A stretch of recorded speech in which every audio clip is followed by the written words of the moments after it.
Now question number 10 काय दिलं बघा. Bisectors of angle B and angle C of triangle ABC intersect each other in point X. Angle B आणि angle C चे bisectors X मध्ये intersect करतात. Line AX intersects side BC at point Y. AB 5, BC 6 and AC 4. Then find the ratio AX upon XY. Then find the ratio AX upon XY याची तुम्हाला value विचारली. Okay. आता यात देखील तुम्हाला अगदी शेवटची जी स्टेप आहे ती समजण्यासाठी मी तुम्हाला थेरम ऑन इक्वल रेशोज आणखी एका वेगळ्या प्रकारे दाखवतो. मी लास्ट लेक्चर मध्ये तुम्हाला theorem on equal ratios explain already केला होता 8व्या क्वेश्चन साठी. तसाच याच्यामध्ये आता बघा 1/2, 2/4 आणि 3/6 हे तिन्ही इक्वल रेशोज आहेत. तर हा असाही वापरता येतो की यातला कोणताही एक रेशो, कोणताही एक तुम्हाला हवा तो, समजा हा रेशो 1/2 हा रेशो हा राहिलेल्या दोघांच्या ऍडिशन किंवा सबट्रॅक्शनला इक्वल असतो. बघा 2 + 3 अपॉन 4 + 6 याला इक्वल असतो का नाही चेक करा. 1/2 ॲज इट इज, 2 + 3 5 आणि 6 + 4 10. बघा 5/10 म्हणजेच 1/2 कोणी सांगा. म्हणजे असाही तुम्हाला थेरम ऑन इक्वल रेशोज वापरता आला पाहिजे. ठीक आहे. आपल्याला ह्याच्यात AX upon XY याची आपल्याला व्हॅल्यू विचारली. बघा सोल्युशन कसं. In triangle ABC bisectors of angle B and angle C intersect at point X. Bisectors intersect at point X. Line AX intersects side BC at point Y. Line AX intersects side BC at point Y. मग काय values दिल्या आहेत तर AB 5, BC 6 आणि AC 4 या values तुम्हाला दिल्या. आता ट्रायंगल ABY मध्ये बघायचं. अँगल बायसेक्टर प्रॉपर्टी वापरायची आपल्याला. इन ट्रायंगल ABY लेफ्ट साइडचा ट्रायंगल बघा ABY रे BX बायसेक्टर आहे. मग अँगल बायसेक्टर प्रॉपर्टी काय आठवा बरं तर AX upon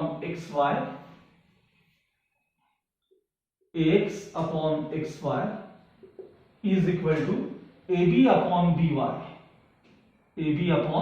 BY. Angle bisector property equation 1. असंच पलीकडच्या ट्रायंगल मध्ये बघा. आता in triangle ACY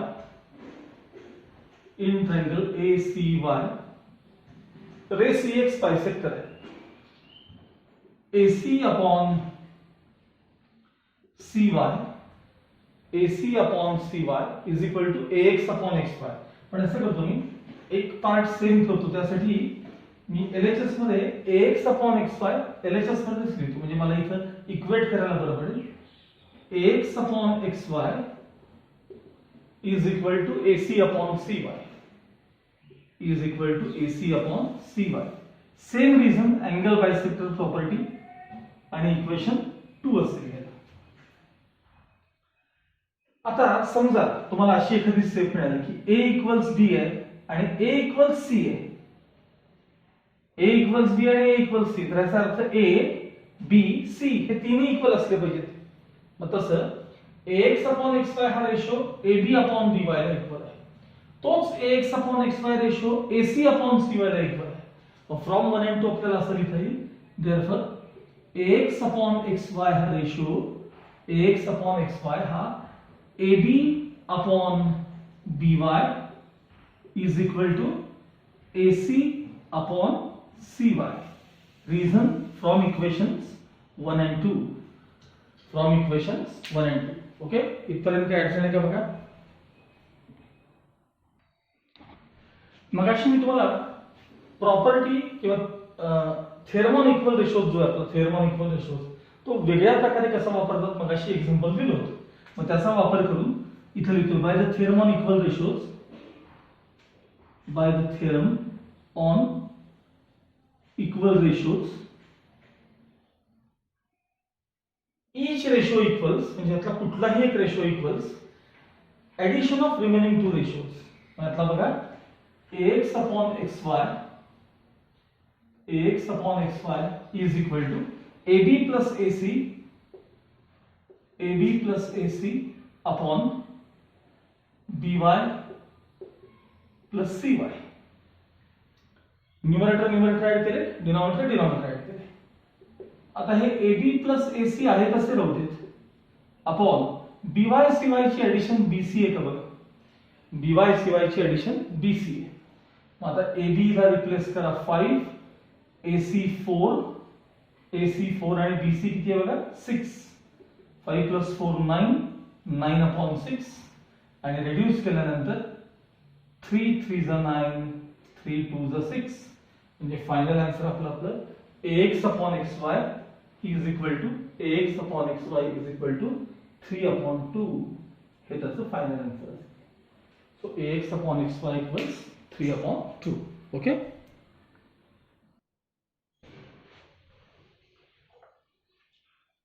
Now question number 11. In quadrilateral ABCD, AD is parallel to BC. Diagonals AC and BD intersect at point P. Then find the ratio AP upon PD is equal to PC upon BP. हा तुम्हाला ratio विचारलाय, prove करायचा आहे म्हणजे show that मध्ये विचारलाय. सोपा आहे problem, फारच सोपा आहे. बघा एडी आणि बीसी पॅरलल आहेत याचा अर्थ क्वाड्रिलॅटरल एबीसीडी काय असला पाहिजे, तर तो ट्रॅपेझियम असला पाहिजे. बघा quadrilateral ABCD is trapezium. AD parallel BC given. Diagonals AC and BD intersect at point P. आता त्या फिगर मध्ये फक्त आपल्याला एवढाच पार्ट बघायचा आहे. हे बघा हे दोन ट्रायंगल्स पाहिजे आपल्याला. हा ट्रायंगल बघा. In triangle APD and triangle CPB हा एंगल याला कॉन्ग्रुएंट आहे, हा एंगल याला कॉन्ग्रुएंट आहे. अल्टरनेट एंगल्स कारण लाईन्स पॅरलल दिल्या तुम्हाला. Angle DAP congruent angle BCP. Angle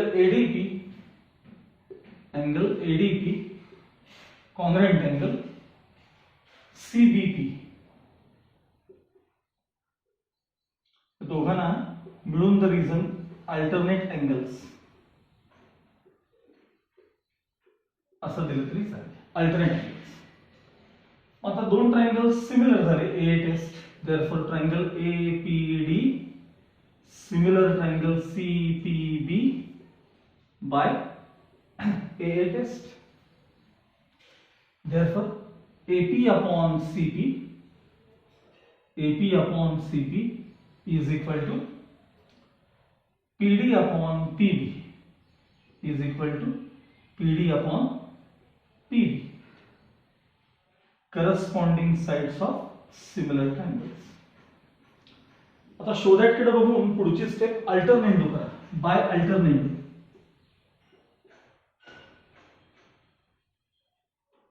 numerator upon numerator म्हणजे AP अपॉन PD,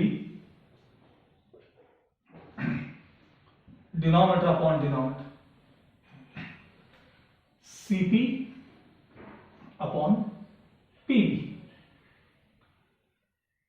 याच्यानंतरची स्टेप फक्त आता शोधट मध्ये काय आहे, PC आहे इथं म्हणजे PC आहे तर इकडे PP असलं पाहिजे, त्यानुसार चेंज करून घ्यायचं लास्ट स्टेप मध्ये. देयरफॉर नेक्स्ट स्टेप कशी येईल सांगा, AP upon PD is equal to, फक्त हे उलट करा, PC अपॉन BP हे आपल्याला प्रूव्ह करायचे. Okay.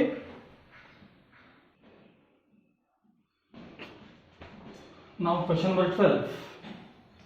In the figure 1.80, xy is parallel to AC. 2 times AX twice AX is equal to thrice BX and xy equals 9. Complete the activity to find the value of AC. आपल्याला AC ची value विचारली. AX आणि BX मध्ये एक relation दिले, XY ची value दिली आणि AC ची व्हॅल्यू तुम्हाला विचारली. आता हे AX आणि BX चे जे रिलेशन आहे की नाही, हे तुम्हाला एकतर कंप्लीट AB मध्ये आणता आलं पाहिजे. हा यातला महत्त्वाचा पार्ट आहे, बस बाकी काही नाही. मग तुम्हाला हे दोन ट्रायंगल्स एकतर सिमिलर सांगून किंवा BPT वापरून तुम्हाला हे सिम्प्लिफाय करता येईल. सिमिलॅरिटी किंवा इव्हन BPT काही चालतं. बरं, आता ऍक्टिव्हिटी आपण पूर्ण करूया. ट्वाइस AX सुरुवात बघा त्याची. Twice AX is equal to thrice BX given. मग पुढे यातनं त्यांनी काय केलंय की AX अपॉन BX हा रेशो मिळवलाय. हे बघा, हे ट्रान्सफर केले की 2 ट्रान्सफर म्हणजे काय आलं थेरफॉर सांगा. AX अपॉन BX हा रेशो काय असला पाहिजे, तर तो 3/2.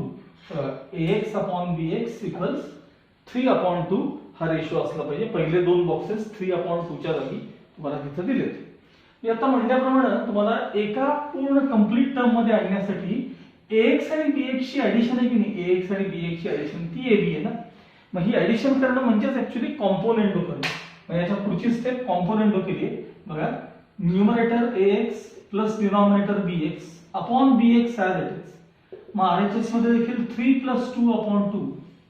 RHS मध्ये 3+2/2 रिझन दिले बाय कॉम्पोनेंट. ओके, रिझन आहे बाय कॉम्पोनेंट. मग आता देअरफॉर सांगा या दोघांची ऍडिशन काय झाली, AX आणि BX ची ऍडिशन झाली AB upon BX as it is equal to काय आले सांगा, तर 5/2. AB अपॉन BX हा रेशो काय मिळाला, हे बघा, AB आणि BX यांचा रेशो तुम्हाला 5:2 असं मिळाला. आता XY आणि AC ऑलरेडी तुम्हाला पॅरलल म्हणून सांगितलंय. मला सांगा याचा हा करस्पॉन्डिंग अँगल आहे, याचा पण हा कसला अँगल आहे, करस्पॉन्डिंग अँगल. म्हणजे हा छोटा ट्रायंगल BXY आणि मोठा ट्रायंगल ABC हे कुठल्या टेस्टनं सिमिलर असले पाहिजेत सांगा, AA टेस्टनं सिमिलर असले पाहिजेत. मग तिथं समोर डायरेक्ट स्टेप्स केल्यात त्यांनी. तिथं ऍक्टिव्हिटीच्या फॉर्म मध्येच मी तुम्हाला सोडून देते. Therefore triangle BCA similar triangle test कुठे बघा, triangle BCA similar triangle BYX by AA test. तर AA टेस्ट का, तर मी तुम्हाला हे अँगल सेशन दाखवतो बाय AA टेस्ट. मग तो दोन ट्रायंगल सिमिलर आहेत. मग आता करस्पॉन्डिंग साइडचा रेशो घ्या, तिथं दिल्याप्रमाणे बघा. So BA upon BX, BA upon आपल्याकडे जशी इन्फॉर्मेशन आहे तो रेशो घ्यायचा. PA म्हणजेच AB, BA upon BX is equal to जे विचारले ते AC upon XY. Corresponding sides of similar triangles, corresponding sides of similar triangles. मग आता BA अपॉन BX हा रेशो बघा, BA म्हणजेच AB, हा रेशो 5/2 आहे. So 5/2 is equal to AC as it is. आणि XY ची लेंथ आपल्याला 9 दिलेली आहे. XY ची लेंथ काय दिली आपल्याला, 9 दिलेली आहे. आणि हे ट्रान्सफर केले की तुम्हाला therefore 5/2 multiplied by 9 is equal to काय मिळेल सांगा आपल्याला, AC मिळेल. म्हणजे 9×5 = 45 आणि 45 डिवाइडेड बाय 2 म्हणजेच 22.5. सो AC ची लेंथ काय मिळाली आपल्याला, तर 22.5 इतकी मिळाली. या प्रकारे तुम्ही ही ऍक्टिव्हिटी कंप्लीट करून घ्यायची. ओके.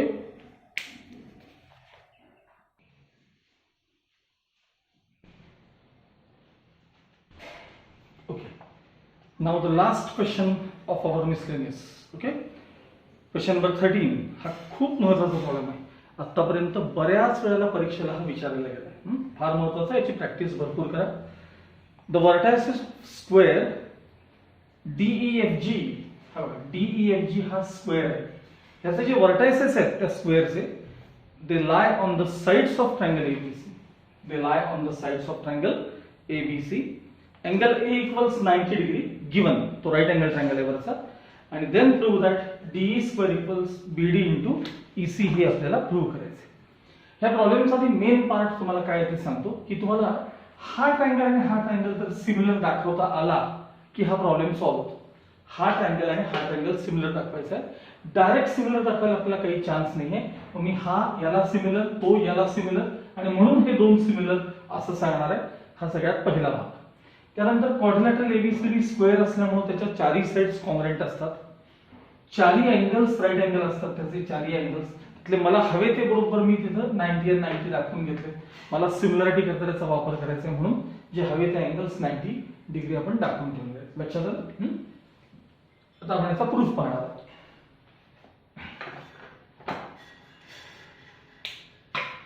बघा, in triangle ABC measure angle A equals 90 degree.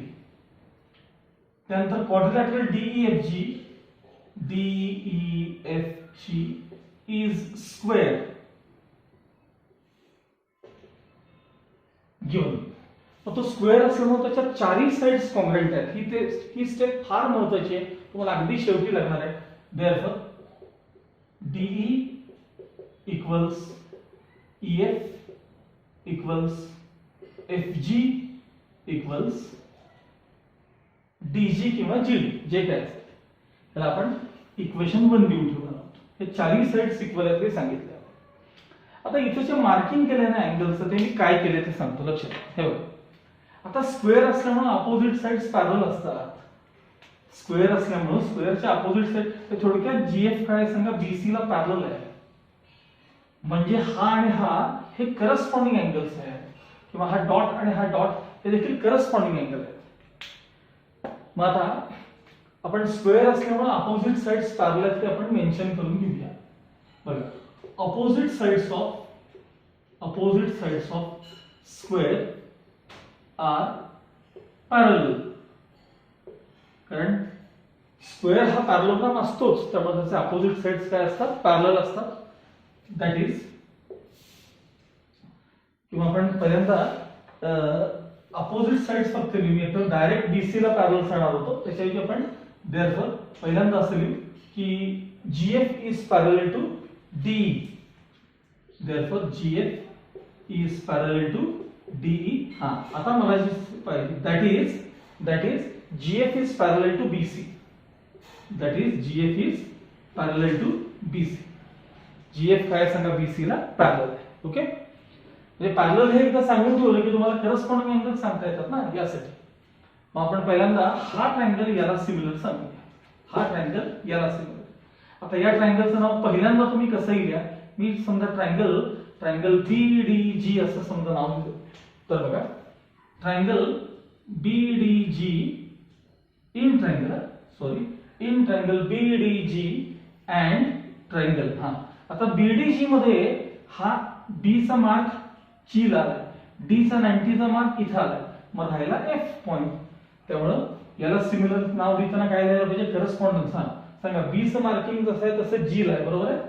G इथं D ला 90 आहे, वरती A ला 90 आणि राहिलं F. In triangle BDG and triangle GAF हे दोन ट्रायंगल मी सिमिलर सांगणार. कसे सिमिलर बघा, अँगल हा angle GBD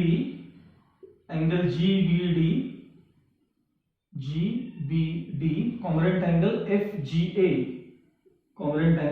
FGA. Reason corresponding angles. त्यानंतर अँगल आता यातला 90 BDG angle BDG congruent angle GAF. Reason त्याला ईच 90 डिग्री. देअरफॉर हा ट्रायंगल याला सिमिलर झाला. Therefore triangle BDG similar triangle GAF. Reason AA test. आणि याला इक्वेशन 2 देणार आहे. बघा, हा ट्रायंगल मी ह्याला सिमिलर सांगितलं. आता असाच हा ट्रायंगल याला आपण सिमिलर सांगणार. हा ट्रायंगल, याला आपण सिमिलर सांगणार आहोत. सिमिलरली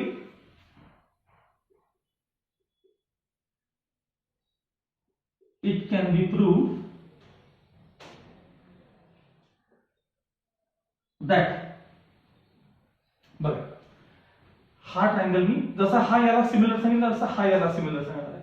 आता मला सांगा उजवीकडचं नाव आहे ना हेच लिहायला पाहिजे, GAF असंच नाव लिहायला पाहिजे. बघा सिमिलर ट्रायंगल GAF, बघा मी ते आधी लिहूनच ठेवलं GAF. मग विचार करा मार्किंग, मी नाव काय लिहिलंय GAF. G चं मार्किंग याच्यात आहे का? नाहीये. मग मार्क नसलेला याच्यातला F पॉइंट किंवा सोडून द्या. चला विचार A चा करा. A च्या जागी इथं E आलं, बरोबर आहे? हे बघा A च्या जागी इथं कोण आलं सांगा? E आलंय, E. F च्या जागी कोण आहे? बघा F च्या जागी F ला डॉट आहे, C ला पण डॉट आहे. मग F च्या जागी कोण आलं सांगा? C. मात्र राहिलं कोण? G च्या जागी. G चा जो मार्किंग आहे तसं ह्याच्यात नाहीये. मग या ट्रायंगल मध्ये हे दोन मार्क आणि हे दोन मार्क झाले, राहिला आता हा, म्हणजे F इथं नाव घ्यायला पाहिजे, FEC, सिमिलर. हा triangle FEC similar triangle GAF by again AA test, आणि याला आपण इक्वेशन काय देणार आहोत? 3 देणार आहोत. आता मला सांगा 2 आणि 3 च्या RHS सेम आहेत की बघा, GAF, त्याच्यावरून तुम्हाला काय मिळेल सांगा? these two triangles are similar, therefore triangle BDG similar triangle FEC from equations 2 and 3. बघा आपल्याला पाहिजे तसं मी मगाशी म्हटल्याप्रमाणे BDG ट्रायंगल, बघा हा BDG ट्रायंगल हा FEC ला सिमिलर झाले. हे दोन ट्रायंगल्स काय झाले आपले? एकमेकांना सिमिलर झाले. ठीक आहे. मग आता दोन ट्रायंगल सिमिलर झाले की त्यांचे करस्पॉन्डिंग साइड प्रपोर्शन मध्ये असतात. आता BD अपॉन FE जरा शोधाकडे पण लक्ष असू दे, त्यातला BD आपल्याला पाहिजे लक्षात ठेवा. बघा BD upon FE, therefore BD upon FE is equal to DG किंवा GD EC, EC लागणार आहे आपल्याला. बघा DG upon EC, DG upon EC, corresponding sides of similar triangles. Okay. आता आपण हे टर्म्स ट्रान्सफर केले की तुम्हाला BD इंटू EC चा पार्ट मिळेल. बघा BD इंटू EC चा, मग हे मल्टिप्लाय करूया. देअरफॉर काय झालं सांगा? FE into DG is equal to BD into EC, BD into EC. ठीक आहे. आता इक्वेशन 1 का महत्वाचं होतं आठवलं का? बघा इक्वेशन 1 मी तुम्हाला म्हणलं होतं की इक्वेशन 1 मध्ये आपल्याला हे चारही साइड्स इक्वल आहेत. मला सांगा FE ला हे बघा FE ला DE इक्वल आहे की नाही? बघा FE ला DE इक्वल आहे, म्हणजे FE ला मी काय रिप्लेस केलं सांगा? DE. आता या DG ला देखील हे बघा, या DG ला देखील DE इक्वल आहे की नाही? बघा या DG ला देखील DE इक्वल आहे का? बघा पुन्हा त्याला DE रिप्लेस केलं आपण, पुन्हा त्याला काय रिप्लेस केलं? DE is equal to BD into EC as it is, BD into EC as it is. So DE into DE म्हणजे काय झालं सांगा? D square. DE into DE म्हणजे हे रिझन कुठून आणलं आपण? From equation 1. ही स्टेप रिप्लेस कुठून केलं आपण? From equation 1. आता DE इंटू DE म्हणजे DE square is equal to BD into EC. बघा पण आपल्याला हेच प्रूव्ह करायचं होतं का? इथं वरती शोधत लिहिलं आहे DE square equals BD into C. Okay. अशा प्रकारे आपण फर्स्ट जॉमेट्रीचा चॅप्टर जो आहे तो सगळा पूर्ण केलेला आहे. आता यातला जो क्वेश्चन 1 होता तो मात्र तुम्ही स्वतः सगळा सोडवायचा होता. तो ऑप्शन मल्टिपल चॉईस क्वेश्चन सारखा आहे आणि त्याच्यात काहीही अवघड नाही. ऍक्च्युली या मिसलेनियस मध्ये फारसा अवघड काही नाहीच आहे, पण तरी सुद्धा मी क्वेश्चन 2 पासून या इथपर्यंत सगळे एक्सप्लेन केलेले ते व्यवस्थित वहीत लिहून काढा आणि आठवडाभर या चॅप्टरचा अभ्यास करा. नेक्स्ट माझं ज्यावेळी टर्न असेल त्यावेळेस मी या चॅप्टरची तुम्हाला टेस्ट देणार आहे. मागच्या वेळेसारखी आपण याची टेस्ट घ्यायची आहे, त्यामुळे लेसनची तयारी करा. थिअरम्स व्यवस्थित लिहून काढा वहीमध्ये. एक्सरसाइज सगळे पुन्हा पुन्हा सोडवून काढा, कारण आपल्याला नंतर वेळ फार कमी राहणार आहे. त्यामुळे शक्य तेवढा वेळ अभ्यास करा आणि हा चॅप्टरची व्यवस्थित तयारी करा. ओके. आणि नेक्स्ट चॅप्टर जो आता मी स्टार्ट करेन तो आता अल्जिब्राचा असणार आहे, either second or third chapter. कोणाच्या स्कूलमध्ये ऑनलाईन काय चॅप्टर सुरू आहे यानुसार मी ठरवेन. मला काही जणांची डिमांड अशी मुलांची होती की सर अल्जिब्राचा थर्ड चॅप्टर सुरू करा. मी आयदर सेकंड और थर्ड कुठलाही चॅप्टर नेक्स्ट पिरियडमध्ये सुरू करेन. Okay, good bye.